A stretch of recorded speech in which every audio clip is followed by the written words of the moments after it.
নমস্কার বন্ধুরা, ঋতিকাস কিচেনে আপনাদের জানাচ্ছি স্বাগত। তো আশা করি সবাই ভালো আছেন। তো যে যেখান থেকেই আমার ভিডিওটি দেখছেন অবশ্যই আমার পাশে থাকবেন আপনারা। আমার চ্যানেলটি অবশ্যই নতুন সেজন্য। আর আজকে আপনাদের সঙ্গে আমি শেয়ার করব খুদের ভাত। এই খুদের ভাতের রেসিপি আপনারা শহরে খুব কমই খেয়েছেন। তো গ্রামে যারা থাকে এই খুদের ভাতটি তারা সকালের নাস্তা হিসাবে খেয়ে থাকে। আমার চ্যানেলটি একদম নতুন, যারা এখন পর্যন্ত আমার চ্যানেলটি সাবস্ক্রাইব করেনি অবশ্যই সাবস্ক্রাইব করে নেবেন, পাশে থাকা বেল আইকনটি ক্লিক। এখানে আমি আধা কেজি খুদ নিয়েছি। আমি চালটাকে খুদের চালটাকে ভালো মতো ধুয়ে নিয়েছি, ধুয়ে তারপর জলটাকে ঝরিয়ে নিয়েছি। তো শহরে অবশ্যই খুদটা বেশি পাওয়া যায় না। হ্যাঁ, পাওয়া যায়, দোকানে পাওয়া যায়। দোকান থেকে আনতে গেলে দেখা গেছে যে অনেক সময় সব দোকানে পাওয়া যায় না। তো আমি এই চালটা গ্রাম থেকে এনেছি। তো ভাবলাম আজকে আমি খুদের ভাত করব, তোমাদের সঙ্গে শেয়ার করি। তারপর দিয়ে দিলাম আমি চুলায় কড়াই গরম হয়ে গেছে। এখন দিয়ে দিলাম তেল। তো প্রায় 3 স্পুনের মতো আমি সয়াবিন তেল দিয়ে দিলাম। তেলটি গরম হতে থাকুক। তো এই পর্যায়ে আমি দিয়ে দিব 2টি শুকনো মরিচ। মরিচটা আমি একটু নাড়াচাড়া দিয়ে নিলাম। তারপর দিয়ে দিব 2টি এলাচ, দারচিনি।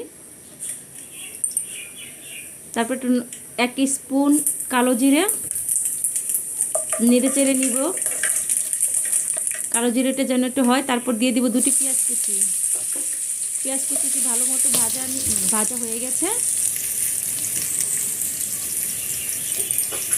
ভালো মতো নেড়ে চেড়ে নিব। এই পর্যায়ে দিয়ে দিব আমি খুদের চাল। খুদের চালটিকে আমি ভালো মতো নাড়াচাড়া করে ভেজে নিব, আর নেড়ে চেড়ে ভেজে নিব। দেখতে পাচ্ছ যে আমি নতুন, আমি গুছিয়ে কথা বলতে পারছি না, তো কিছু মনে করো না, তোমরা ক্ষমা দৃষ্টিতে নিও। তো এই পর্যায়ে দিয়ে দিব আমি পরিমাণ মতো লবণ, স্বাদ মতো লবণ। তো তোমরা যেমন লবণ খাবে তো তোমাদের ইচ্ছে মতো তোমরা লবণ দিয়ে দিবে। তো এই পর্যায়ে অ্যাড করলাম আমি পরিমাণ মতো জল।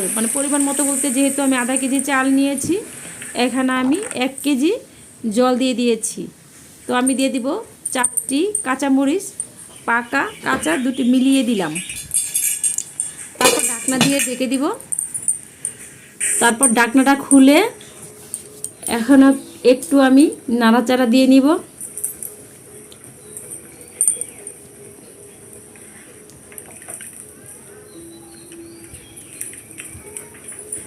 তারপর আমি আবার ঢাকনা দিয়ে ঢেকে দিব 15 মিনিটের জন্য। তো এতক্ষণ হতে থাকুক, দেখা হচ্ছে আবার 15 মিনিট পর। তো 15 মিনিট পর এখন খুলে দেখি কি অবস্থা।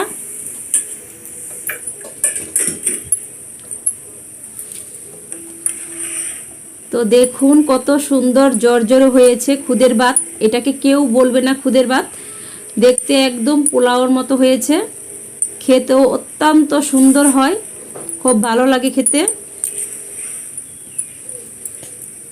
আপনারা বাসায় ট্রাই করে দেখবেন, খেতেও অনেক মজা লাগে। তো একদম পারফেক্ট হয়েছে, দেখেন চালগুলো একদম ফুটে গেছে। দেখেন একদম কি সুন্দর জর্জরে। তারপর আমি এটি একটি প্লেটে ঢেলে নিলাম। দেখেন দেখতে কত লোভনীয় লাগছে। এই খুদের ভাতটা অবশ্যই আপনারা ভর্তার সঙ্গে খেতে পারেন, ইচ্ছা করলে ভর্তার সঙ্গে খেতে অনেক ভালো লাগে। তো আমি ওইটার জন্য 2 রকমের ভর্তা বানিয়ে নিব। তো ভর্তার সাথে এই খুদের ভাত খেতে খুব ভালো লাগে।